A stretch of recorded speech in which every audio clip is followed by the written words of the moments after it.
Baik, berbicara tentang absorpsi, ya nanti kita memulai dari kimia antarmuka, karena absorpsi itu termasuk fenomena antarmuka atau fenomena permukaan. Ya, jadi absorpsi dalam bahasa sederhananya adalah menempel di permukaan atau tertariknya satu zat ke permukaan zat lain, itu absorpsi. Ya. Nanti ada dua istilah, ada absorpsi, ada absorpsi. Kalau absorpsi itu lebih ke arah pelarutan, jadi terserapnya zat oleh zat lain. Jadi terserap dan yang paling mudah itu adalah pelarutan, itu absorpsi. Ya. Nanti kita bahas berikutnya. Ya. Pokok bahasan dalam materi ini adalah yang pertama definisi antarmuka fasa atau zat, kemudian double layer. Jadi ini hampir sama, antarmuka itu atau double layer itu sama. Ya. Atau thin double layer, atau lapisan double yang tipis, atau nanti ada istilah lain lapisan film, atau film layer, ya sama saja lah ya. Kemudian prinsip dalam fenomena transport, ya. Kemudian permukaan spesifik zat dan peran dalam transport reaksi. Kayaknya ini ada agak beda ini ya, nanti kita lihat. Ya. Jadi ada nanti absorpsi sebenarnya yang ketiga, dan bagaimana menentukan kapasitas absorpsi dari isoterm absorpsi. Ya. Nanti saya cek lagi. Nah ini gambaran antarmuka. Antarmuka itu kalau ada dua fasa yang berbeda, misalkan fasa cair dan fasa gas, ya, atau fasa cair dan fasa padat, yang penting bahwa fasa itu tidak saling campur. Ya, jadi memang ada batas. Ya. Jadi permukaan air dengan permukaan gas itu berarti antarmuka namanya, pertemuan dua fasa ini. Ya. Nah sebenarnya bulky gas, jadi gasnya sendiri, itu ini mungkin di sebelah atas ya. Dan satunya bulky liquid. Bulky liquid itu berarti yang benar-benar cairnya.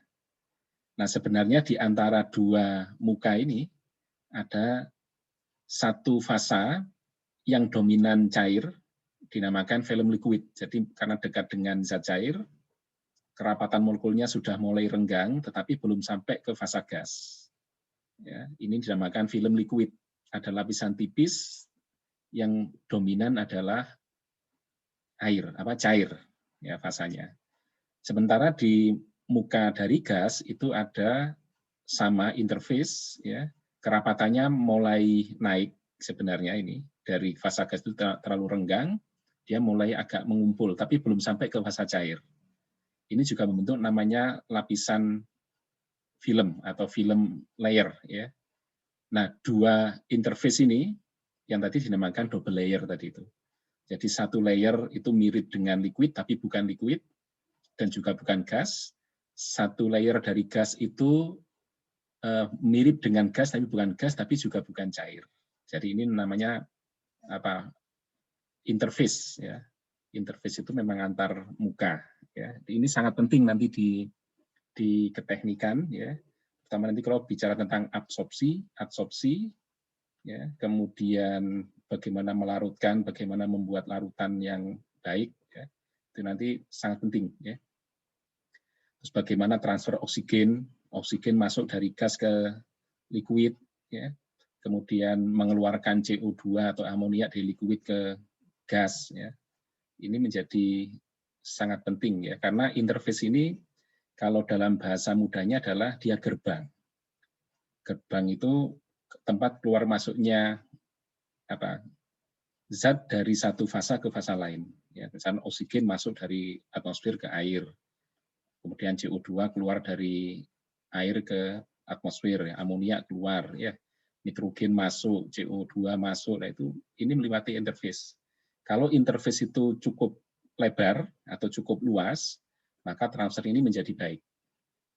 Tapi kalau interface-nya cukup kecil, ya, misalkan terlalu sempit begitu, maka juga transfer keluar masuk gas ini menjadi lebih sedikit.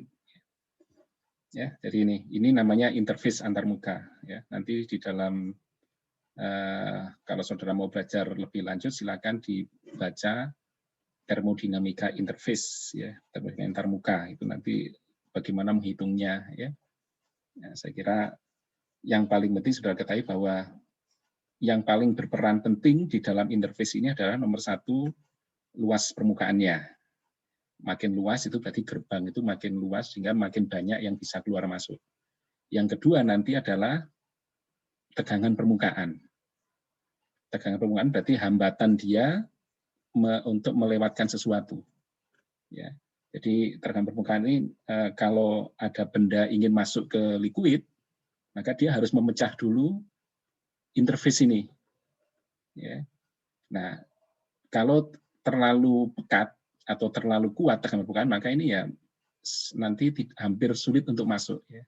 Tapi kalau cukup rendah tegangan permukaannya, maka dia sangat mudah untuk masuk. Ya, maka biasanya nanti yang menjadi penting di sana adalah viskositas, kemudian tegangan permukaan, ya, dan luas area. Itu yang harus di-expand, ya, diluaskan agar nanti suatu proses itu bisa berjalan dengan baik. Ya. Jadi saudara ketika merencanakan pengolahan air, pengolahan limbah, ya, menerapkan adsorpsi, kemudian melakukan aerasi, itu maka ini yang harus diperhatikan. Ya, bagaimana meningkatkan interface, kemudian bagaimana menurunkan viskositas, bagaimana menurunkan tegangan permukaan, ya, terus bagaimana memperluas ini tadi luas permukaan dan sebagainya. Ya, ini antarmuka, ya. Jadi di interface ini dua-duanya bukan gas atau bukan liquid, ya, tapi antara. Ya. Dan di tengahnya ada fasa diskontinu. Ya, jadi walaupun kalian begini, ada satu fasa yang benar-benar dia tidak sama dengan dua-duanya. Ini tiba-tiba saja berubah, gitu ya. Baik, ya. Jadi interface adalah pertemuan dua sistem yang berbeda, dua sistem fasa sebenarnya, ya, atau subsistem, dan berinteraksi satu sama lain atau juga batas antar dua fasa. Nah, karena fasa itu ada 3 yang umum, maka namanya interface itu ada interface gas cair, jadi permukaan gas dan permukaan cair, gas dengan padat, cair dengan cair. Cair dengan cair contohnya misalkan ada 2 cairan yang tidak saling larut. Ya, contoh air dengan minyak. Nah, itu karena tidak saling larut, maka ini juga ada interface, tapi interface cair dengan cair. Satu mirip dengan sifatnya minyak, satu mirip dengan sifatnya air. Tapi dua-duanya nanti sama dengan tadi sebenarnya. Dua-duanya ya bukan minyak, bukan air, ya, tapi sifat di antaranya. Ada cair padat, ada padat dan padat. Ya. Dalam pergerakan zat kimia, sistem padat-padat biasanya tidak terlalu dibahas, ya, karena padat dengan padat itu hampir tidak terjadi perpindahan, ya, kecuali nanti reaksi yang sangat lama, ya, sehingga biasanya di dalam teknik ini yang dibahas hanya 4 sistem, yaitu gas cair, gas padat, cair-cair atau cair padat, ya. Nanti silahkan kalau ingin lebih lanjut tentang bagaimana mekanismenya, saudara lihat cari saja nanti chemical move, ya, jadi pergerakan bahan kimia, distribusi antar ekosistem dan sebagainya, itu contoh-contoh nanti ada banyak.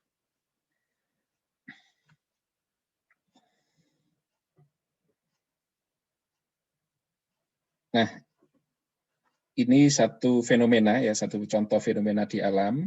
Jadi kalau satu zat kimia masuk dari satu fasa ke fasa lain, jadi contoh misalkan oksigen masuk dari udara ke air atau proses aerasi itu, ya, atau oksigenasi. Ya. Ini oksigen harus melalui interface. Ya. Dan interface itu asal udara ketemu dengan air ya langsung terbentuk. Ya. Jadi asal udara itu ketemu air ya mesti terbentuk interface, saya kira itu. Ya, makanya dinamakan prosesnya itu spontan. Ketika ketemu ya langsung terbentuk interface. Ya, ini. Kemudian interface kondisi oksigen tadi saya sampaikan ya. Jadi diagram tadi menyatakan ada perubahan konsentrasi dari dua fasa itu, dan tiba-tiba di tengahnya terjadi perubahan yang seperti tidak kontinu begitu ya. Nah, hubungan interface dengan kesetimbangan, maka nanti ada pembahasan namanya kesetimbangan antar muka. Jadi kalau interface dalam keadaan setimbang, itu dikatakan seimbang kalau di antar muka itu tidak terjadi perubahan spontan. Jadi sudah terbentuk dengan mantap. Ya, kalau baru ketemu biasanya kan masih belum mantap begitu ya. Jadi sehingga nanti kalau sudah mulai idle, mulai setimbang, dia terbentuk antar muka yang lebih mantap.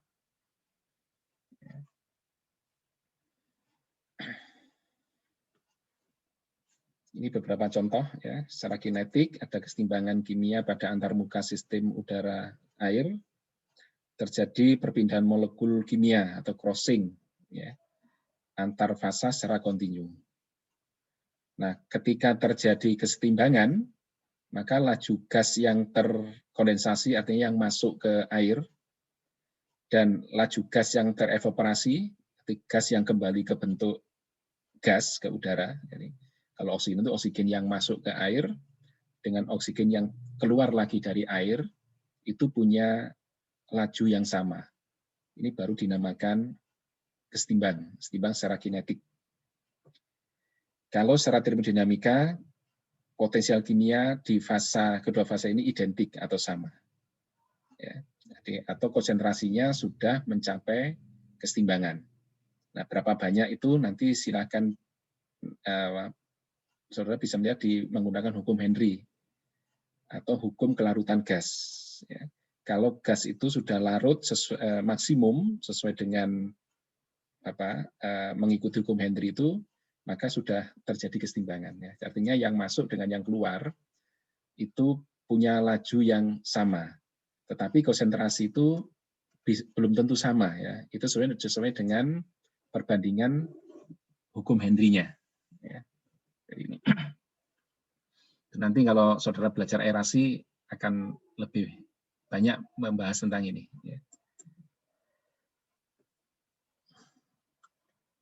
Nah, ini yang saya sampaikan tadi, salah satu yang berpengaruh pada interface adalah tegangan permukaan.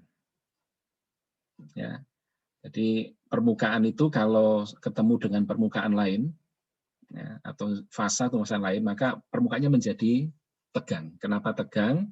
Itu karena terjadi ketidakseimbangan gaya di antar molekulnya. Ya. Jadi molekul-molekul yang cairan, sebenarnya molekul kalau di dalam zat cair itu punya sifat saling tarik menarik satu sama lain. Atau kalau tolak menolak ya satu sama lain sama. Ya. Tetapi yang di permukaan itu hanya ditarik oleh yang bawah sama yang sisi kiri, sisi kanan.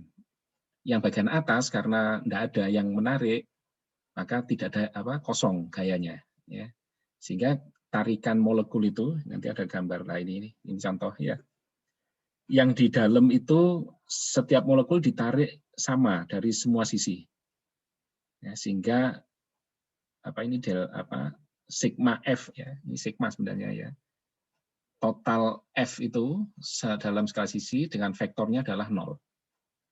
Tapi yang di permukaan itu hanya ditarik dari samping, dari bawah, dan sampingnya sebelah sini. Tidak digambarkan ya. Maka sebenarnya terjadi ketidakseimbangan gaya molekul yang di permukaan ini. Yang di bawah dia menarik atau menolak, ya. Yang di samping juga menolak, tapi yang bagian atas tidak ada yang menarik atau menolak. Maka ini menjadi resultan F-nya tidak 0. Ya, sigma F-nya tidak 0 di sana. Nah, karena gayanya tidak 0, gaya sisa ini nanti menjadi hambatan untuk kalau ada sesuatu yang mau mengganggu ini.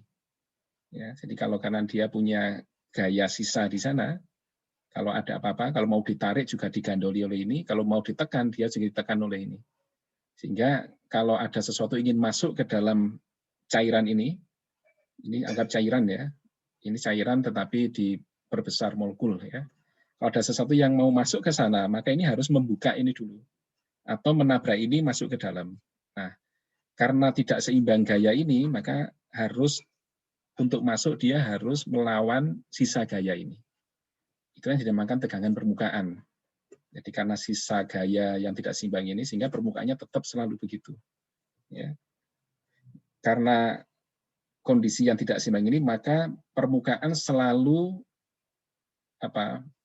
membentuk keseimbangan dengan mencari atau menata diri agar luas permukaannya menjadi paling kecil. Ya. Jadi nanti contoh misalkan ada air, itu saudara teteskan, saudara lepaskan dari atas, ya. Maka satu-satunya cara agar dia setimbang itu membentuk bentuk spherical, bentuk bulat, ya. Karena bulat itu secara hitungan geometri dia punya luas permukaan yang paling kecil, ya. Itu karena bentuk begitu, ya. Tidak pernah air itu menetes bentuknya kotak atau bentuknya persegi panjang, itu enggak, ya. Selalu bentuknya spherical. Ya. Jadi ini berapa fenomena itu, ya. Jadi karena dengan permukaan ini maka atau ketidakseimbangan gaya ini, maka bentuk tetesan air selalu spherical, ya. Air mengalir pada pipa kapiler atau air mengalir melalui pori. Ya, ini juga memanfaatkan tegangan permukaan atau proses fenomena antarmuka. Ya, ini. Jadi ini, ya. Jadi karena di bawah tekanan itu molekul di permukaan akan menata diri untuk meminimalkan luas permukaannya atau membentuk lapisan tipis, ya, skin-like layer.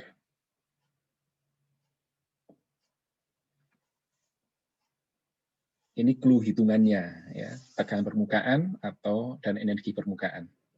Ya. Jadi tadi sudah saya sampaikan molekul yang berikatan yang ada di dalam di dalam satu sistem fasa, maka energinya adalah per mol E sama dengan E per N, ya, per molekul. Ya, kalau molekul itu berada di dalam, bukan di permukaan, maka sebenarnya satu molekul bentuk bulat itu akan dikelilingi oleh molekul lain sebanyak 12. Jadi tetangganya 12. Nah, kalau 12, maka kekuatan ikatannya itu adalah E per 12. Tetapi yang di permukaan itu hanya dikelilingi 9, karena yang bagian atas tidak ada molekul lain. Ya. Maka total ikatannya adalah 3 per 4, ya, karena 9 per 12.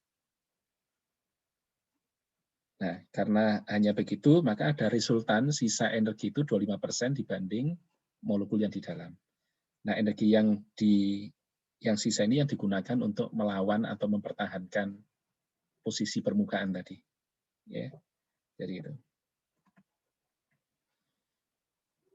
Nah, bagaimana menghitungnya, ya? Ini contoh, ya. Mudah-mudahan nanti ada praktikumnya, tapi kayaknya enggak ada, ya. Di fisika dasar ada ini. Ya. Mungkin saudara pernah di praktikum di fisika, ya, atau kimia dasar. Jadi tegangan permukaan itu tegangan gaya yang digunakan untuk dia mempertahankan posisi permukaan. Ya. Jadi kalau misalkan ditarik dengan satu bidang, ya, paling gampang itu kalau saudara membuat ini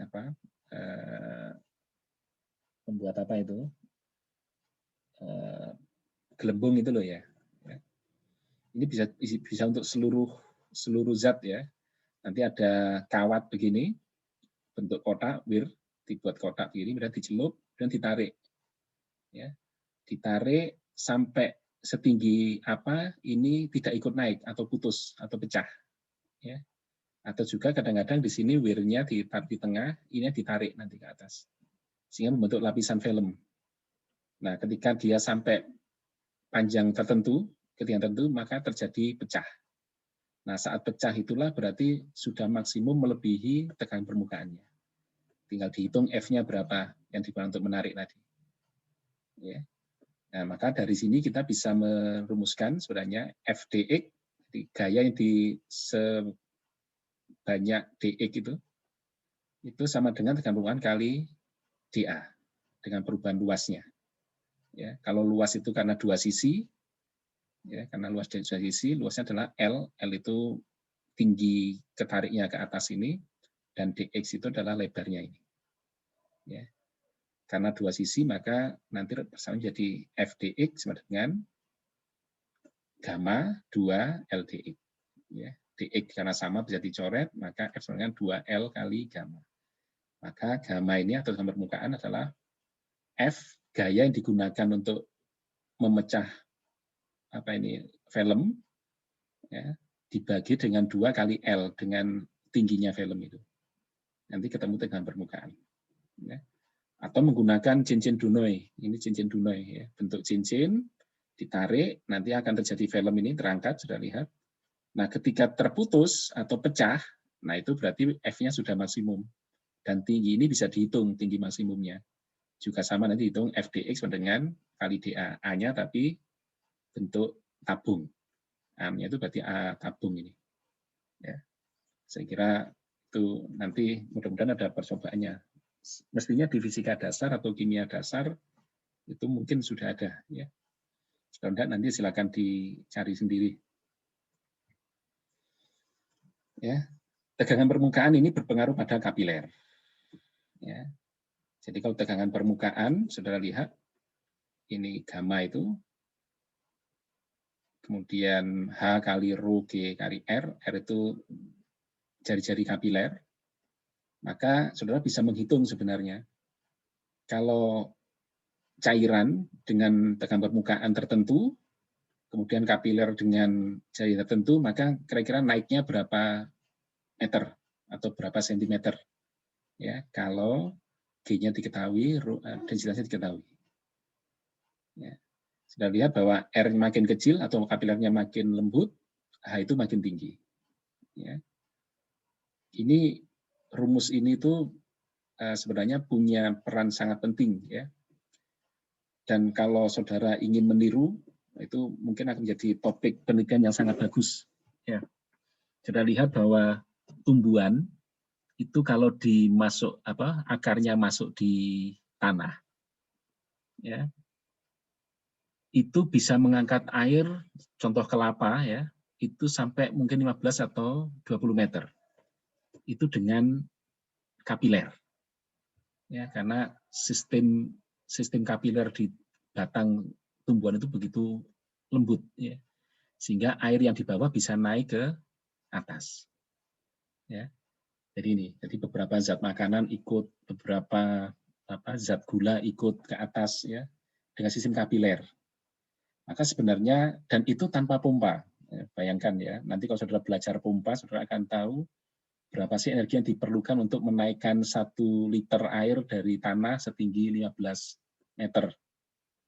Ya, atau setinggi 20 meter atau 30 meter. Ya. Jadi mestinya kelapa itu kalau menggunakan pompa itu butuh pompa berapa? Ya, dan pompa itu akan makin berat kalau pipa yang digunakan untuk mengangkat itu, untuk mengalir itu makin kecil. Ya, maka kalau tidak menggunakan kapiler ini, itu butuh pompa berapa banyak itu, berapa kuat. Ya.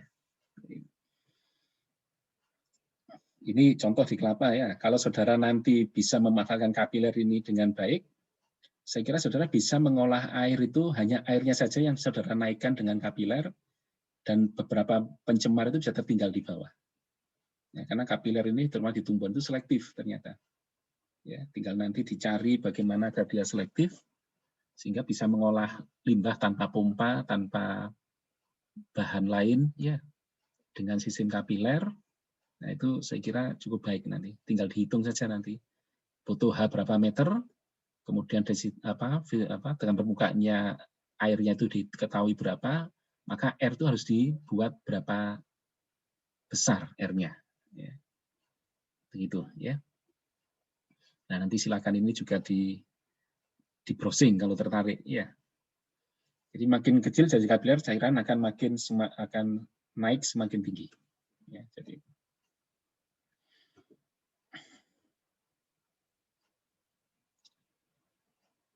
Kemudian yang berpengaruh pada kapil lagi adalah viskusitas. Nah, ini juga saya kira nanti beberapa rumus ini akan sudah berdalam di hidrolika. Ya.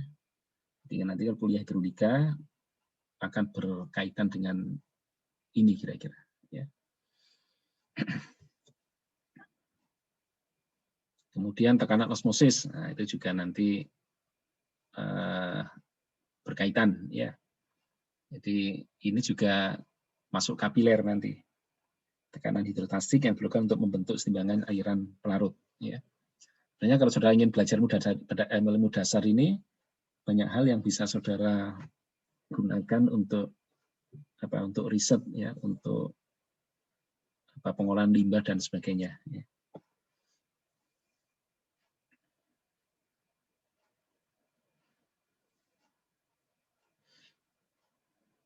Nah, kenapa sih kita belajar permukaan atau antarmuka?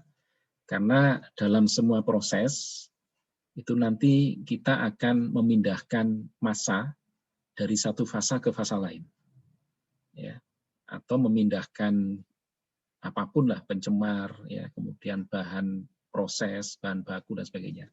Itu dari fasa ke fasa lain pasti melibatkan antarmuka. Ya. Jadi strategi yang paling penting adalah interface, ya, dan waktunya cukup untuk proses difusi. Jadi interface untuk permindahan massa dan waktunya cukup, itu yang mestinya nanti direkayasa dalam teknik, ya, atau di otak-atik dalam teknik. Ya. Karena semua komponen ditransfer melewati antarmuka yang sudah lihat ini. Ya. Dan itu prosesnya lebih banyak nanti difusi.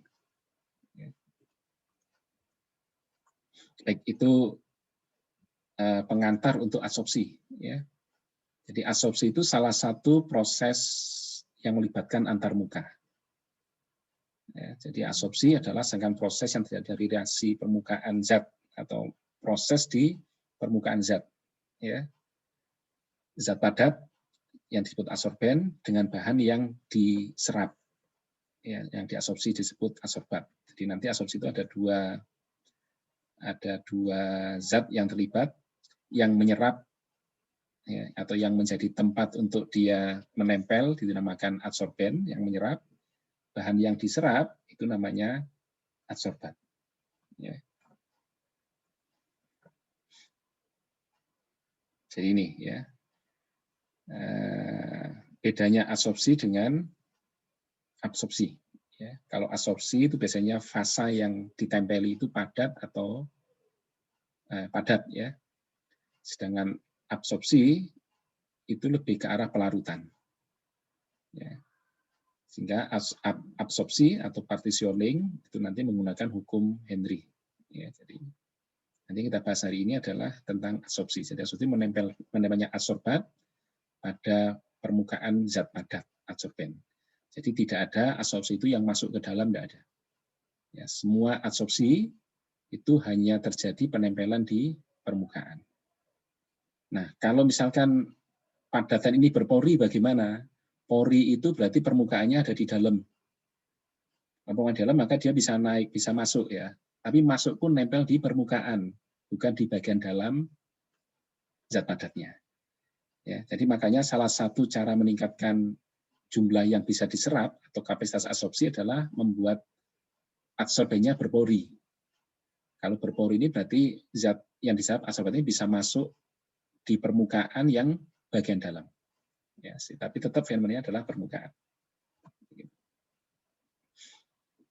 Ini the jargon of adsorption. Ya, jadi istilah-istilah yang ada di dalam adsorpsi. Jadi ada adsorbate species. Ya. Adsorbate species itu berarti spesies yang spesies present. Ya. Jadi yang siap untuk diadsorpsi. Ya. Ada surface area. Nah, sebenarnya berarti permukaan, luas permukaan di adsorben, di tempat yang nanti menjadi tempat tersedia untuk proses adsorpsi. Ya. Ada adsorbate species. Ya, species berarti yang sudah menempel, disebut adsorbat. ya. Ada dissolved adsorbat, ya. Cukup jauh dari adsorbennya, tapi dia terlarut. Ya. Ada adsorben, zat yang menjadi tempat untuk menjadi tempat untuk absorpsi. Ya. Ini ada beberapa istilah ya, tapi sebenarnya hanya dua sebenarnya istilah yang paling penting itu. Ada adsorben, ada adsorbat, tiga ya, adsorben, adsorbat, dan zat terlarut. Terlarut itu berarti yang mungkin nanti jadi adsorbat, tapi sementara masih dalam bentuk larutan. Ya. Dan ini yang paling penting yang harus saudara ingat di bawah ini, jumlah yang terserap per liter larutan, ya, itu sama dengan jumlah yang terserap per gram adsorben kali C, ya, jumlah solid per liter solution. Ya, jadi ini kesetimbangan. Ya. Di jumlah yang terserap ini kapasitas absorpsi. Nah ini sebenarnya Q itu kapasitas absorpsi. Jumlah yang terserap per gram absorben itu sama akan sebanding dengan jumlah adsorbatnya ya per liter larutan. Ya, artinya kalau ini makin besar nanti larutannya makin banyak di luar, maka yang bisa terserap juga makin tinggi. Ya. Dan C solid ya, C solid itu berarti jumlah solid per liter larutan, jumlah adsorbennya di sana. Gitu ya.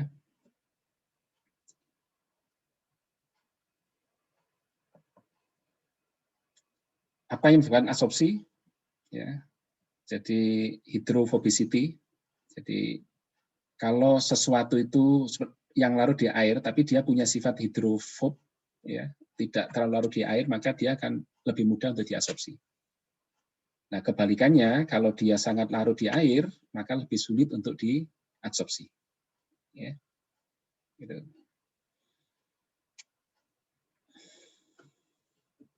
Kemudian gaya tarik antara adsorben dan adsorbat, ya, adsorben surface itu ada 3 di sana.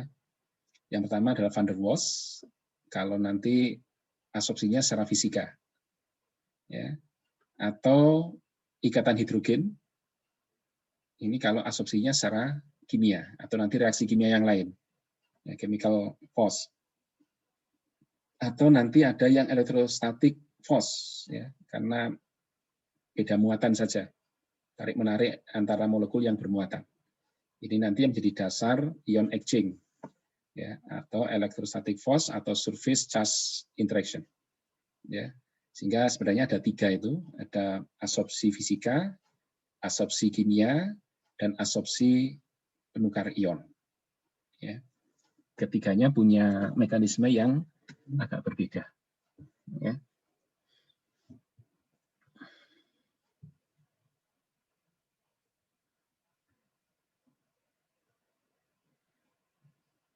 Baik ya, ini saya kira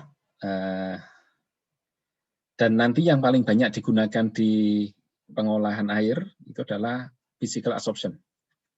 Ya, jadi interaksi absorpsi dengan van der Waals, ya, menggunakan physical attractive force, ya, contoh misalkan karbon activated, ya, alumina activated, ya, dan sebagainya, ya, atau carbon absorption activated alumina, GAC, granule S activated carbon. Nah, itu contoh-contoh nanti yang sering digunakan di pengolahan air.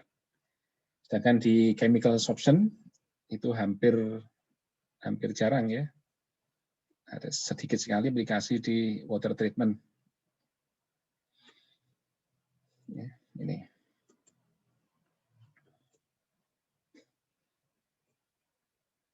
Ini saya kira ya, nanti silakan untuk diingat-ingat saja bahwa absorpsi itu ada 3, secara fisika, secara kimia, pertukaran ion. Yang paling banyak adalah fisika untuk pengolahan air atau pertukaran ion itu juga banyak. Ya.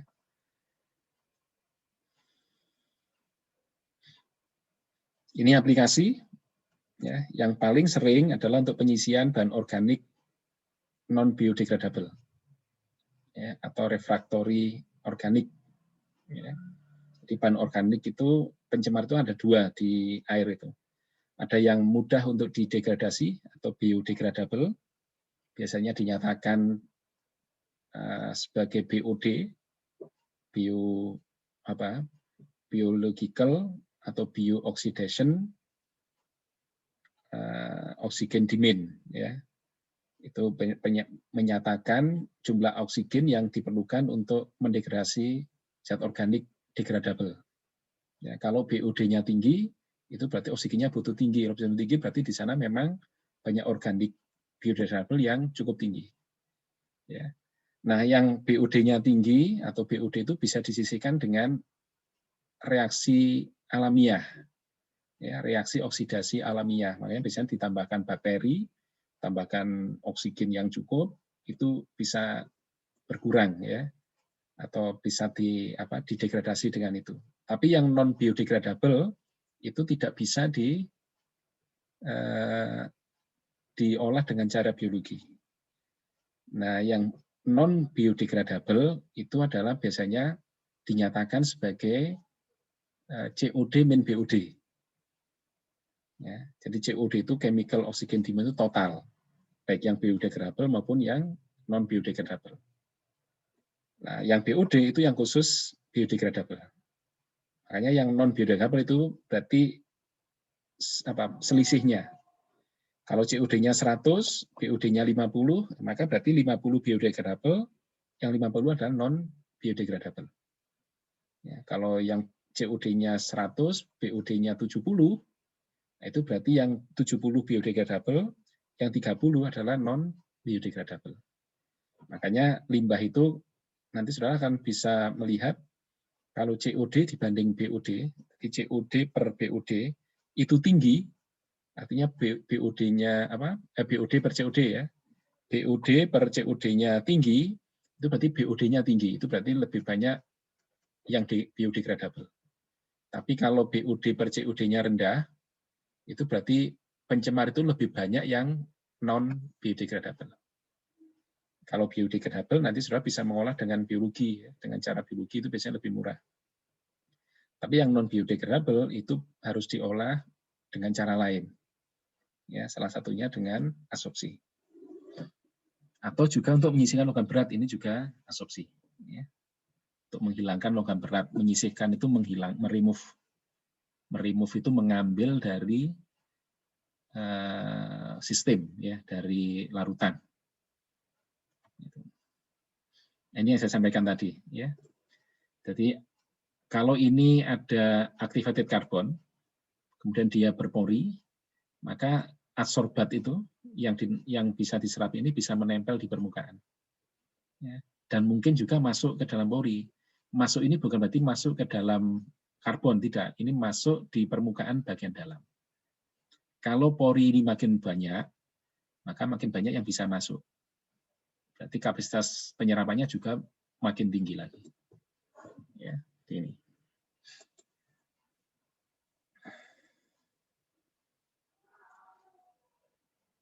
Jadi itu, ya.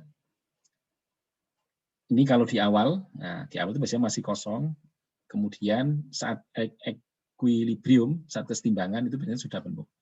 Kalau sudah setimbang, maka tidak bisa atau tidak lagi ada adsorbat yang nempel di adsorben.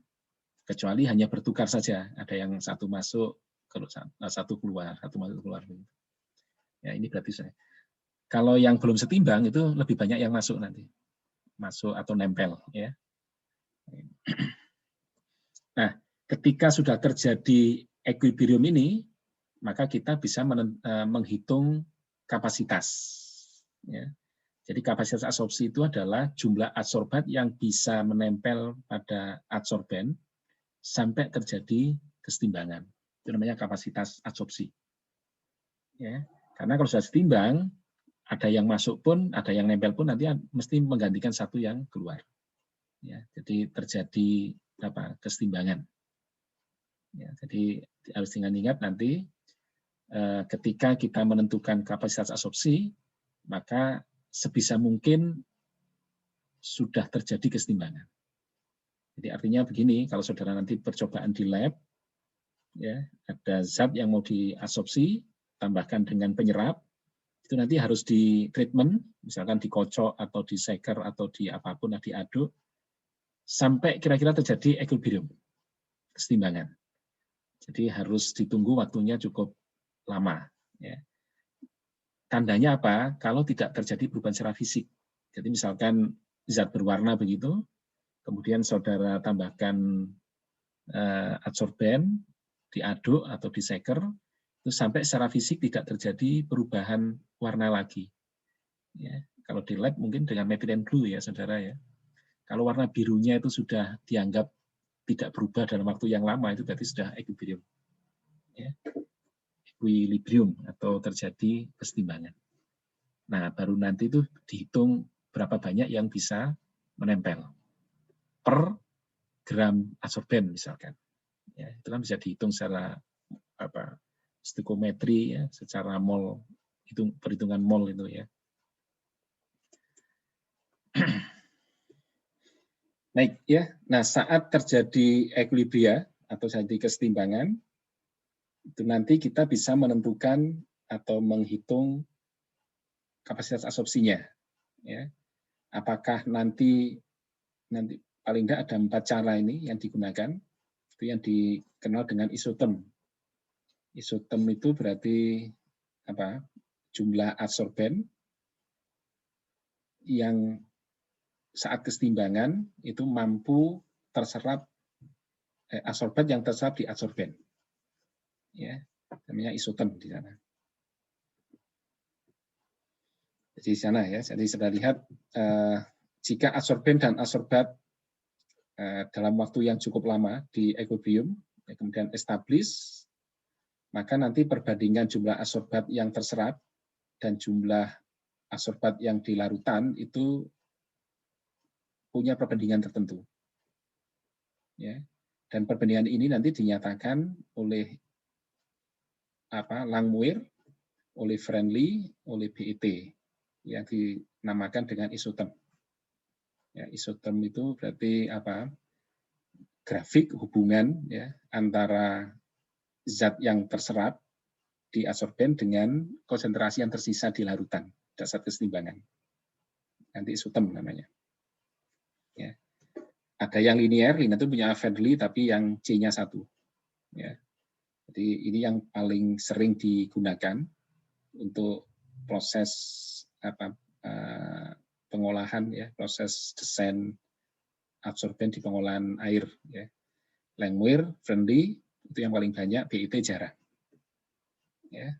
Atau linear. Linear itu punya Friendly sebenarnya. Nah, apa itu? Nah, ini ya, kalau hubungan antara jumlah yang terserap dengan yang di larutan itu linear begini, makin banyak yang terserap juga ini makin banyak artinya kalau CE-nya makin banyak, ini semakin banyak dan itu linear, itu maka isotermnya linear.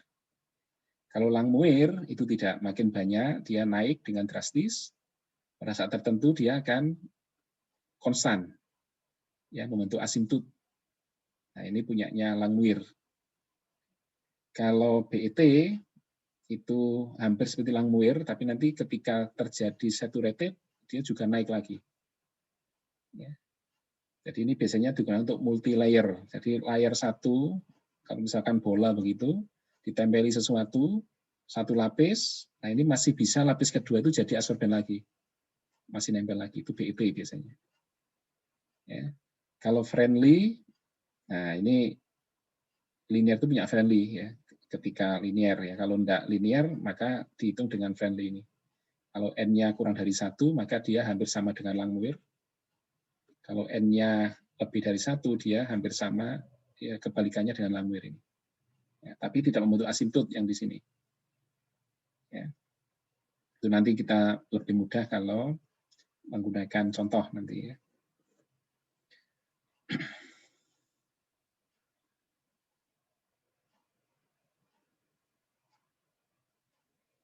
Nah ini rumus awalnya, isoterm adalah Q sama dengan C awal dikurangi C final dibagi C solid. C solid ini yang adsorbate in solution, ya. Jadi ini.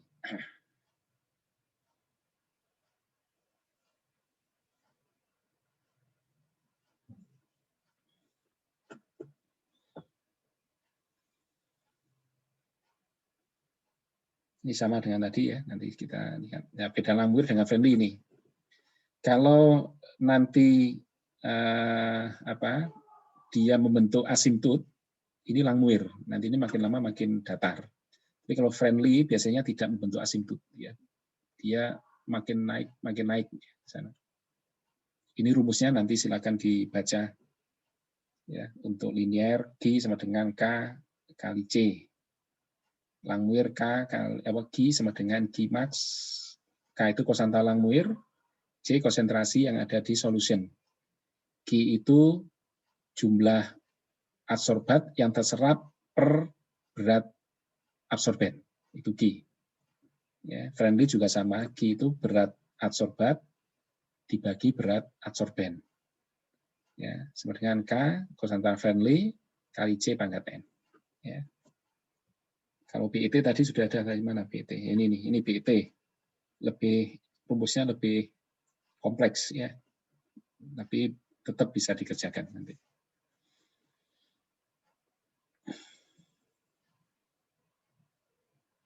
Ini persamaannya saya kira secara matematik silakan dibaca ya. Dan akan mudah nanti kalau saudara bisa melinearkan persamaan ini dibentuk menjadi linear. Agar menjadi linear ya sudah tinggal dibalik saja. Ya. Jadi 1 per X per M atau dibalik ini. Sama dengan 1 per, kalau ini dibalik kan 1 per QM BC ditambah BC per QM BC. Ya, tinggal 1 per begitu. Makanya menjadi ini 1 per XM sama dengan 1 per QM BC ditambah 1 per QM. QM itu nanti diperoleh dari analisis. Ya. 1 per X per M atau Q, ini Q sebenarnya. Ya, sama dengan 1 per QM BC ditambah 1 per QM. Ya. Sehingga nanti ini hasil percobaan, data percobaannya adalah X per M dan 1 per C. Kemudian garisnya, kalau ini mesti linear, ya, dengan slope adalah 1 per QM kali B, karena 1 per C-nya sebagai variabel. Ya, sumbu Y-nya 1 per X per M, sumbu X-nya 1 per C. Sehingga nanti ini menjadi slope. Kalau ini slope, maka ini adalah intercept. Maka intercept-nya adalah 1 per QM di sini. Ya. Jadi sebenarnya kalau di kelas itu lebih mudah menjelaskan ini ya, dengan diretoret. Tapi nanti ada contoh ya, silakan nanti dilihat. Kemudian model absorpsi friendly juga sama, harus dilinearkan dulu. Agar linear, biasanya kalau pangkat ini jadikan len. Ya, maka nanti len X per M sama dengan len K ditambah 1 per N len C. Nah, yang menjadi variabel adalah C. Sumbu Y-nya adalah len X per M. Ini kalau sudah begitu, ini menjadi linear. Kalau ini Y sama dengan A plus BX, ya, maka X-nya adalah C, len C. A-nya adalah len K, itu adalah apa ini? Intercept. Nah, B atau gradien itu 1 per N atau slope. Ya. Jadi ini hampir sama dengan kinetika. Pokoknya persamaan-persamaan seperti ini agar mudah nulisnya adalah jadikan bentuk linear dulu. Sehingga nanti baru kita uji. Ya. Ini contoh soal. Ya. Jadi ada limbah dengan COD 80 mg per liter, diolah dengan adsorpsi menggunakan karbon aktif. Effluent yang diharapkan adalah tidak lebih dari 15 mg per liter. Jadi ini ada limbah COD 80 mg per liter, diolah agar effluentnya maksimum 15. Dari percobaan diperoleh begini, ya. Di flash 1 atau di apa itu namanya, Erlenmeyer 1 ada 7 set dibuat. Volume larutannya sama 250, COD-nya 80 mg per liter di sana, tapi yang nomor 1 tidak diberi karbon sebagai kontrol. Yang nomor 2 diberi karbon 50 mg, dasarnya sampai 1 gram. Ya. Ternyata COD akhirnya diperoleh setelah dikocok sampai setimbang atau sampai setimbang, itu diketahui atau diukur ternyata COD-nya tinggal 49, 31, 20, 74 sampai 3 ini. Jadi harus dikocok dengan waktu yang sama, kecepatannya sama. Nah, 7 itu setelah selesai diukur masing-masing, ternyata ketemunya sekian. Yang diberi massa 50 gram karbon, itu COD akhirnya 49. Yang diberi 1 gram, COD akhirnya adalah 3.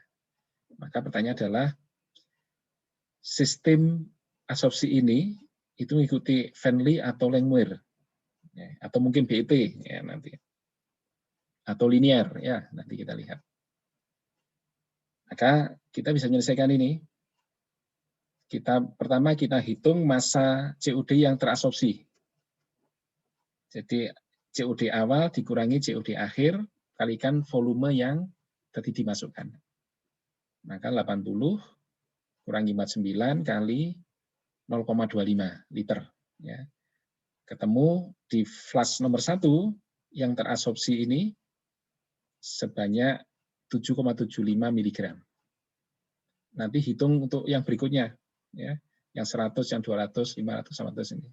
Nanti saudara akan menemukan berapa banyak yang terserap. Berarti di sini terserap 7,75, nanti sini berapa, di sini berapa ya. Caranya adalah COD awal dikurangi COD akhir, ya, dikalikan dengan volume larutan. Ya, seperti ini. Kemudian yang kedua, hitunglah X per M-nya. X per M itu jumlah yang terserap, 7,75 ini dibagi dengan massa adsorben yang ditambahkan, massa karbonnya ini. Sehingga nanti ketemu 7,75 dibagi dengan massa ini. Ya, yang kedua nanti ya ketemu berapa dibagi dengan 100. Yang terakhir ini ketemu berapa dibagi dengan 1000. Ya. Nah, baru setelah itu kita hitung dengan cara Langmuir atau Venli. Kalau Langmuir berarti menggunakan X per M dan seper C. Ya. Sedangkan yang Venli menggunakan ln X per M dan C, ln C. Ya, jadi ini tinggal dihitung saja. Jadi dihitung untuk masing-masing. Untuk yang pertama berapa, yang kedua berapa, untuk ln X per M-nya berapa, ln C-nya berapa, seper X per M-nya berapa, seper CE-nya berapa. Ya. Nah, baru nanti saudara buat grafik. Ya. Nah, grafik ini saudara lihat, nanti plotkan saja. Kalau menggunakan yang Venli, ya ln C dengan ln X per M, yang Langmuir seper C dan seper X per M. Ya, jadi ini kita lihat. Nah, kalau dua-duanya linear bagaimana? Ini kan dua-duanya linear. Maka sebenarnya boleh, dua-duanya boleh mengikuti Venli maupun boleh mengikuti Langmuir. Ya, tetapi kalau mau ingin lebih adil, yang paling dekat dengan 1. Ya, tapi sebenarnya kalau seperti ini dua-duanya boleh. Ini berarti absorpsi ini itu bisa ikut isotem Langmuir maupun Venli. Ya.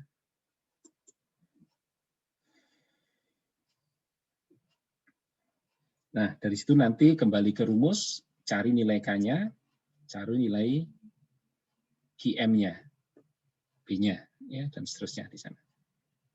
Ya, makanya nanti persamaannya menjadi begini. Ini menjadi persamaan isotem absorpsi untuk percobaan itu. Ya, nanti bagaimana menggunakan ini, saudara akan ada kuliah konversi fisik kimia untuk pengolahan, dan nanti mendesain pengolahan itu menggunakan ini. Jadi ini nanti gunanya untuk apa di kuliah pengolahan ya. Kemudian ini yang kedua, ya, serangkan dapat cobaan absorpsi menggunakan granular activated carbon. Ya, ada data CS, C saturated di kelarutan jenuh zat itu, yang zat X itu 1,5 mg per liter. Ya. Ketika digunakan karbon, ya, dengan volume yang sama, nanti seperti sama tadi, volumenya sama, konsentrasi awalnya diketahui, saya akhir dicoba. Ya. Ketika mendengar 0,2 gram, saya akhirnya 0,77. Ini konsentrasi awal, ini konsentrasi akhir. Ya. Saya kesetimbangan.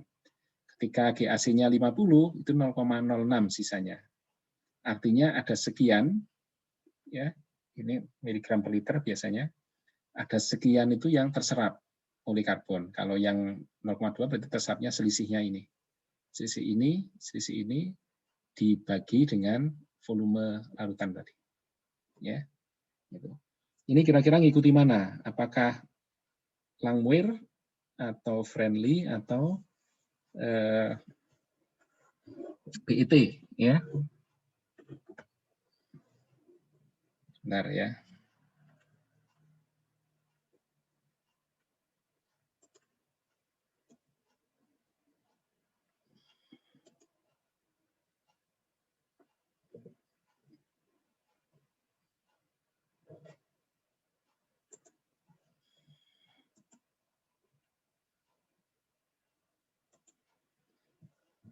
Nah ini ya, nanti mungkin kalau saudara menggunakan Excel akan lebih mudah ya. Ini saya carikan model yang agak berbeda ya. Jadi ini soal tadi sama, GAC itu sudah tuliskan di sini. Ya, kemudian konsentrasi awalnya juga sama, dituliskan di sini, konsentrasi akhir. Ya. Nanti tinggal saudara lihat ya, mencari X-nya. Jadi X itu yang terserap, ya, tinggal dilihat ini dikurangi ini, ya, karena volumenya sama berarti tinggal per liter, ya, X. Ya. Jadi X-nya itu jumlah yang terserap itu berarti kondisi akhir dikurangi kondisi awal. Ya, sebenarnya masih harus dikalikan dengan volume, tapi karena volumenya tidak diketahui, diasumsikan sama. Ya, maka karena volumenya sama, X itu dengan 1 liter pun boleh, ya, per liter. Sehingga ketemu ini B4 dikurangi C4 dan seterusnya di sana. Kalau sudah ketemu itu sama dengan yang tadi, cari X per M-nya. X per M itu berarti X dibagi dengan massa karbon. Jadi ini dibagi dengan ini. Ya. Jadi tinggal diteruskan begitu. Ya. Nanti kalau sudah X per M, tinggal di copy ke bawah, dicari C untuk linear, ya. CF atau C konsentrasi kesetimbangan, itu berarti C final, CE, ya. Maka nanti ini menjadi CF, C akhir ini jadi CF, ya. Kemudian kalau sudah, coba yang untuk friendly. Friendly itu berarti butuhnya log X per M, berarti lognya ini, dan log C, lognya ini. Tinggal dilogkan saja. Ya. Kalau Langmuir berarti M per X tinggal dibalik, ini berarti M per X, dan seper C, ini juga dibalik. BET, nah itu nanti ada penurunannya. Nah, nanti saya lupa saya taruh mana ya, tapi BET itu begini, jadinya yang diperlukan adalah MX, X, dan CS. Ya, CS itu untuk BET biasanya. Ya, coba ini nanti dibaca saja dulu, ya. Mestinya ada penurunannya itu. Ya, nah dari sini nanti saudara lihat dengan grafik. Ya, jadi digrafikan yang linier itu berarti langsung X per M dengan C. Ya, jadi ini atau ya dengan C itu grafik linier. Yang friendly berarti log X per M dengan C. Ya, ini berarti tinggal digrafikan saja. Ini juga sama, tinggal digrafikan saja. Yang Langmuir itu juga bisa dilihat dari grafiknya. BET juga bisa dilihat, ya. Nah, dari sini nanti Anda analisis mana yang paling dekat dengan linier. Ya. Yang paling dekat linier itu ditandai dengan R-nya yang paling dekat dengan 1. Ya. Jadi sudah lihat bahwa di sini R-nya 0,98, 0,975, jadi friendly dengan linier hampir sama. Tapi ini sudah cukup jauh, 0,92 ya. Ini malah 0,018. Nah, dari sini jelas bahwa model percobaan ini itu menghasilkan lebih dekat dengan linear atau friendly. Ya, dan kalau ini sudah cukup nyata bahwa ini sebenarnya linear. Ya, itu contoh nanti ya. Nanti lebih lanjut materi ini saya upload ya.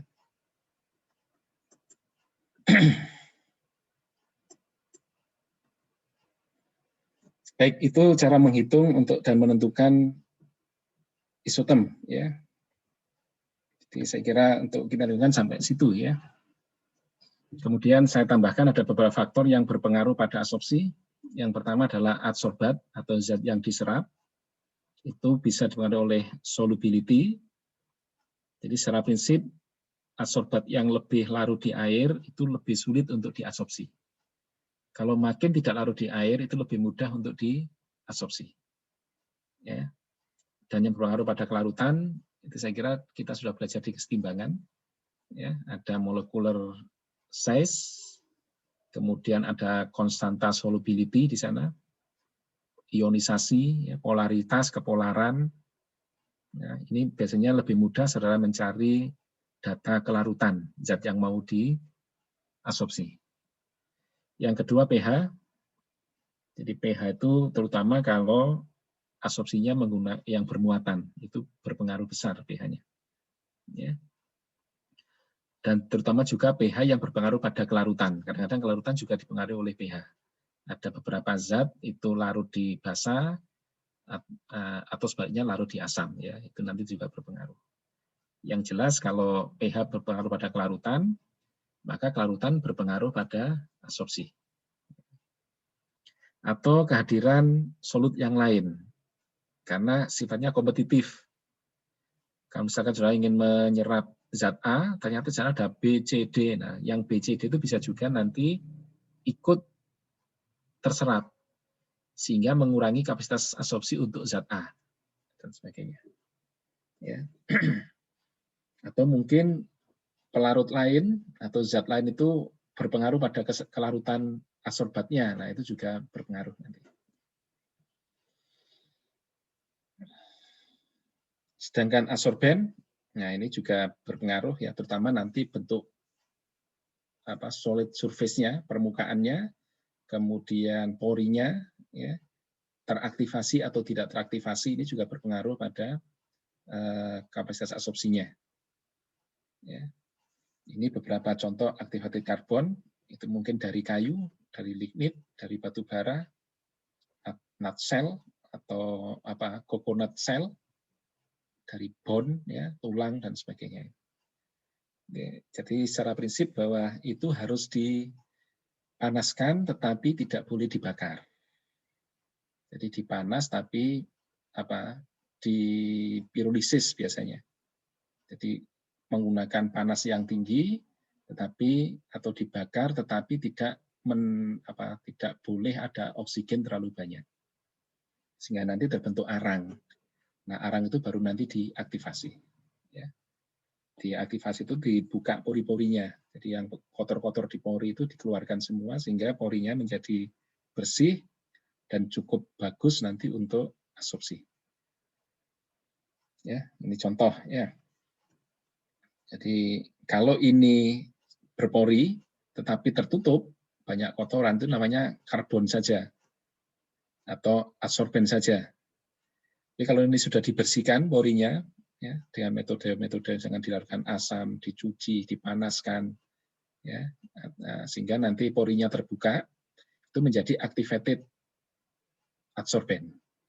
Kalau karbon ya activated karbon, ya, kalau yang lain alumina ya activated alumina dan sebagainya. Jadi secara prinsip activated itu adalah membersihkan pori, membuka pori-pori ini. Gitu ya.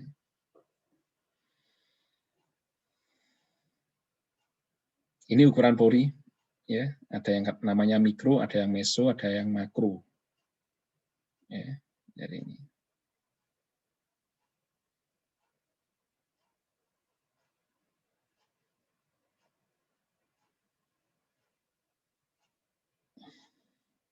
Ini penerapan biasanya. Jadi kalau waste, ya, waste itu dimasukkan di dalam, kalau biasanya masukkan waste yang sudah diolah, tapi tinggal pencemar yang memang tidak bisa dihilangkan dengan pencemar dengan pengolahan sebelumnya. Misalkan tinggal baunya atau tinggal warna organik yang non biodegradable dan sebagainya. Ya, ini biasanya kalau sudah masukkan carbon bed, nah ini diserap, nanti yang keluar mestinya lebih bersih ya. Selama ini belum melebihi kapasitas penyerapannya. Ya, dari itu.